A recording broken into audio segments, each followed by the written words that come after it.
This is a very interesting capture race challenge for black. The first move has to be this cut. Other moves will not work. If you play something like this, white will just connect. If black plays this, then white can also connect. After black's Atari, black can't really occupy white's liberties because white can capture 1 and 3 like this. So this is 3 on 3, so black will fail this way. Throwing in here doesn't work as the first move because now after black cuts, white can play at number 4. And this way, there's nothing black can do.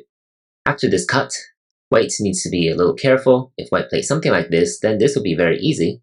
Black will just play these Atari moves, and this is a connect and die. If white plays something like this, also doesn't work because black can push here and capture white in the connect and die this way.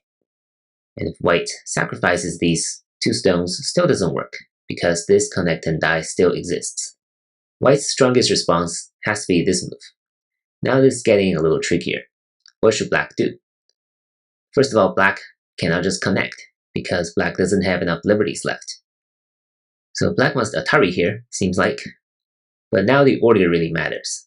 If black Ataris again, white connects, and now black must occupy white's liberty by playing here. What happens now is that white can Atari twice. Black connects, and now what happens is that these stones, these black stones, and these white stones have this temporary mutual life or Seki shape, which means that if black wants to capture white, black must capture 8 and 10 first. But black will fall short because now white can already play on the outside. Black cannot come in, so black can only capture these 2 stones first, and black will be 2 liberties short. So what went wrong? What went wrong is this Atari at number 5. What black should do now is actually to play here, and now white cannot really play at number 6 because when black plays number 7, this is double Atari. So if white connects here, black can capture, and black will win. If white captures here, now black can capture these stones, and black will live, at least. And you can say this will probably be a ko for white. White can live this way, but it'll be a ko.